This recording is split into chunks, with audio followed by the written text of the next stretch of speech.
ઓલપાડમાં સહકારી ખાંડ ઉદ્યોગ મંડળીમાં બેંક મેનેજર સાથે મળી કરોડોનું કૌભાંડ આચરનાર 3 લોકોની પોલીસે ધરપકડ કરી છે। સુરતના ઓલપાડમાં ખેડૂતો અને સભાસદો સાથે કરોડો રૂપિયાની ઠગાઈનો પર્દાફાશ થયો છે। ઓલપાડના સરસ ગામે આવેલી કાંઠા વિભાગ સહકારી ખાંડ ઉદ્યોગ મંડળીમાં 15 કરોડ 65 લાખ રૂપિયાનું મસ્ત મોટું કૌભાંડ આચરવામાં આવ્યું છે। સૌથી ચોંકાવનારી વાત એ છે કે મંડળીના જ પૂર્વ એમડી, ગોડાઉન કીપર અને એક બેંક મેનેજરે ભેગા મળી આ કાવતરું ઘડ્યું હતું। જો કે ઓલપાડ પોલીસે ગણતરીના કલાકોમાં જ 3 આરોપીઓને ઝડપી પાડ્યા છે। ઓલપાડ પોલીસ સ્ટેશન ખાતે ગઈકાલે એક ગુનો દાખલ થયેલ છે, જેમાં શ્રી કાંઠા વિભાગ સહકારી ખાંડ ઉદ્યોગ મંડળી લિમિટેડ સરસ ગામ તે વતી બ્રિજેશભાઈ ઉર્ફે વિરલભાઈ ગુણવંતભાઈ પટેલે એક ફરિયાદ દાખલ કરાવેલ છે। ફરિયાદ આ મુજબ છે।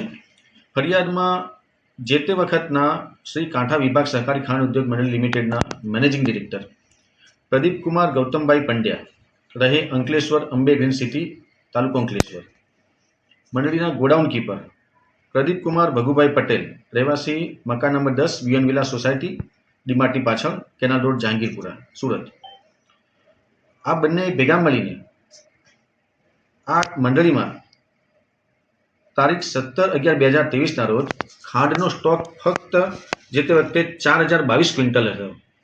સુરત જિલ્લાના ઓલપાડ તાલુકાના સરસ ગામ અને અહીં આવેલી કાંઠા વિભાગ સહકારી ખાંડ ઉદ્યોગ મંડળીમાં કરોડોના કૌભાંડને લઈ ભ્રષ્ટ અધિકારીઓએ બેંક સાથે સાંઠાગાંઠ કરી હતી। ખેડૂતોના પરસેવાની કમાણી પર તરાપ મારી છે।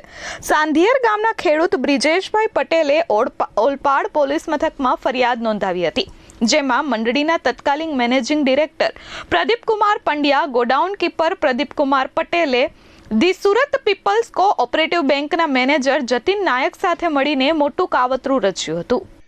અને આટલો ઓછો સ્ટોક હોવા છતાં પીપલ્સ બેંક દ્વારા ખોટી રીતે ફિઝિકલી વેરિફિકેશન બતાવી આ ખાંડનો સ્ટોક 59,402 ક્વિન્ટલ જેટલો ખોટો બતાવ્યો અને આટલું ખોટું વેરિફિકેશન સર્ટી બનાવી તેઓએ આ તારીખ 22/11/23ના રોજ રૂપિયા 9,35,95,000ની લોન મંડળીના ખાતામાં મેળવી લીધી।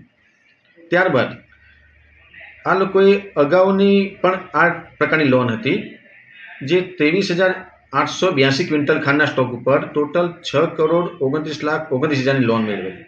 આમ આ કુલ લોન રૂપિયા 15,65,24,000ની મેળવી આ મેનેજિંગ ડિરેક્ટર, સ્ટોર કીપર અને બેંકના પીપલ્સ બેંકના મેનેજર જતીનભાઈ ઈશ્વરભાઈ નાયક રહેવાસી રામેશ્વરમ રો હાઉસ ગંગેશ્વર મંદિર પાછળ અડાજણ, આ ત્રણેય ગુનાહિત કાવતરું રચી અને જે લોનના જે રૂપિયા હતા એ એનસીડીસીમાં જમા કરાવવાના હતા તે જમા નહીં કરાવી અને ગુનો આચરેલ છે।